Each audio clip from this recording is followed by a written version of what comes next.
सो आ गया बीएड वालों के लिए फॉर्म फिलअप का नोटिस।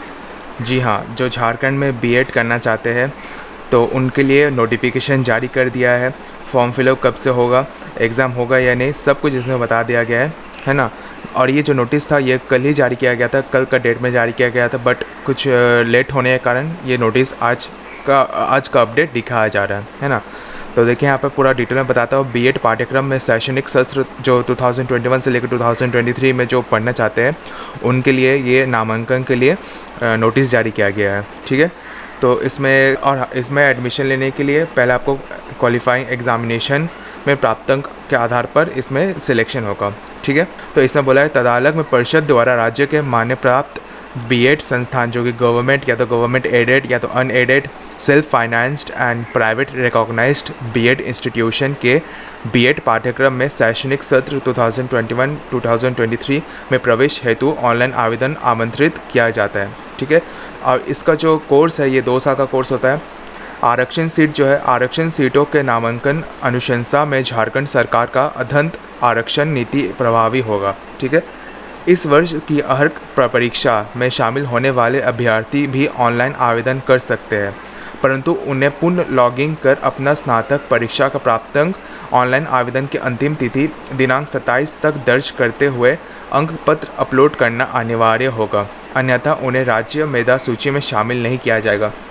बोला गया इस वर्ष के जो परीक्षा दे रहे, स्नातक परीक्षा जो दे रहे, जो स्टूडेंट्स दे रहे, तो उन लोग भी ऑनलाइन आवेदन कर सकते हैं, परंतु उन्हें पुनः लॉगिन कर अपना स्नातक परीक्षा का प्राप्तांक ऑनलाइन आवेदन की जो अंतिम तिथि है वो ऑनलाइन आवेदन का जो लास्ट डेट है दिनांक 27/9/2021 तक दर्ज करना होगा।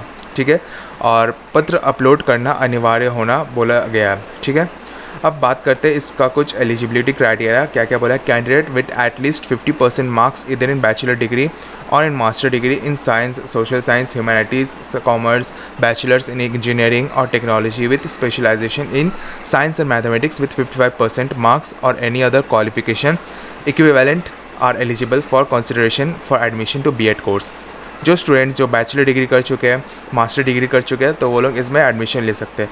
Candidate will have to choose any one subject within a subject category subject category में एक सब्जेक्ट को चूज़ करना होगा which he must have studied in qualifying degree, जो उन्होंने पढ़ा है क्वालिफाइंग डिग्री में, that is bachelor degree or master degree for at least 200 marks and out of which obtained at least 50% in that subject.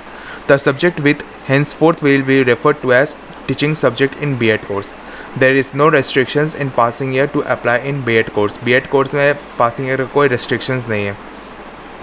आवेदक का जो प्रक्रिया है वो जैसे इसी का वेबसाइट में पता चल जाएगा। इस होम पेज में आके आपको यहाँ पे लिंक प्रोवाइड कर दिया जाएगा यहाँ पे, तो आप यहाँ से फॉर्म फिलअप कर सकते हैं।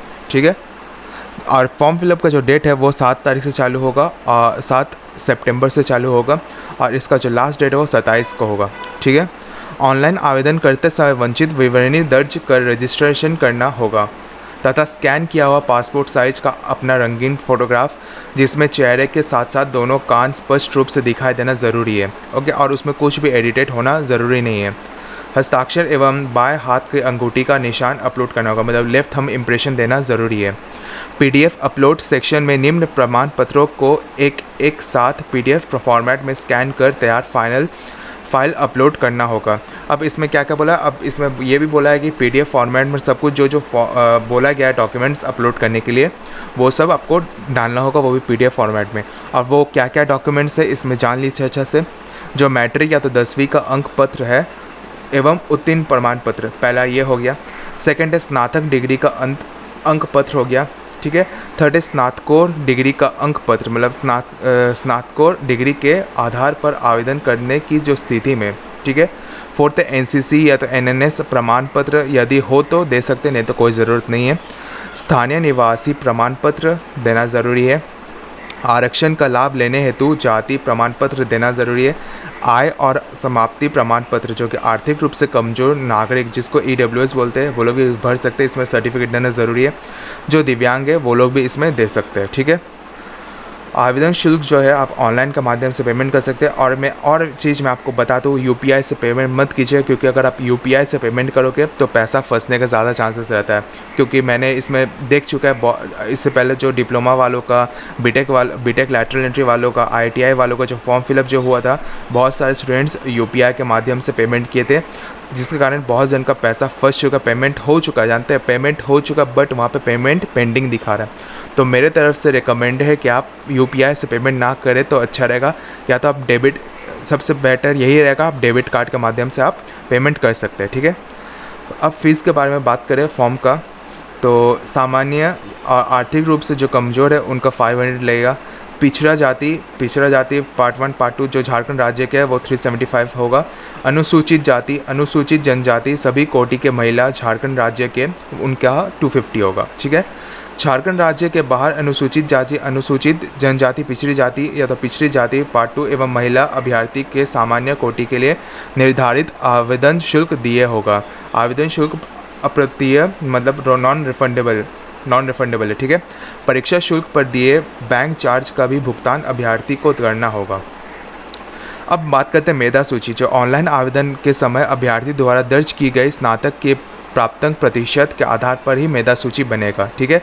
2 या 2 से अधिक अभ्यर्थी के प्राप्तांक समान होने की स्थिति में मेधा क्रम का निर्धारण निम्न प्रकार किया जाएगा। मान लीजिए 2 या 2 से ज़्यादा स्टूडेंट को बराबर परसेंटेज आता है, तो उनको मतलब कैसे उनको पहले सेलेक्ट किया जाएगा। तो यहाँ पे बोला गया एनसीसी या तो एनएनएस प्रमाण पत्र धारी को प्राथमिकता दी जाएगी। जो एनसीसी या तो एनएनएस के का जो प्रमाण पत्र जो लोग अपलोड करेंगे फॉर्म फिलअप करते वक्त, क्योंकि इसमें बोला गया है एनसीसी या तो एनएनएस का प्रमाण पत्र भर भी सकते हैं, नहीं भी भर सकते। जिनके पास ये वाला पहला प्रेफरेंस रहेगा तो उनको पहला प्रेफरेंस मिलेगा सिलेक्शन के लिए, ठीक है। सेकंड है, पहले जन्म तिथि वाले अभ्यर्थी को प्राथमिकता दी जाएगी। जो जिसका डेट ऑफ बर्थ सबसे पहला है उनको दी जाएगी, है ना। फॉर एग्जांपल मान लीजिए स्टूडेंट ए का 1998 है, स्टूडेंट बी का 1999 है, तो 1998 को पहले दिया जाएगा, ठीक है। आरक्षण, आरक्षित कोटियों हेतु सीटों के लिए आरक्षण में झारखंड सरकार के अध्यान्त आरक्षण नीति प्रभावी होगा। झारखंड राज्य स्थित विश्वविद्यालय से उत्तीर्ण अभ्यर्थी हेतु कुल सीटों का 85% आरक्षित होगा तथा शेष 15% सीट खुली रहेगी। तो उम्मीद करते हैं आपको ये क्लियर पता चल गया। वीडियो को यहीं ख़त्म करते हैं। वीडियो को अच्छे लगे तो वीडियो को ज़रूर लाइक कीजिएगा, ज़्यादा से ज़्यादा शेयर कीजिएगा और सब्सक्राइब करना ना भूलिएगा। Thank you.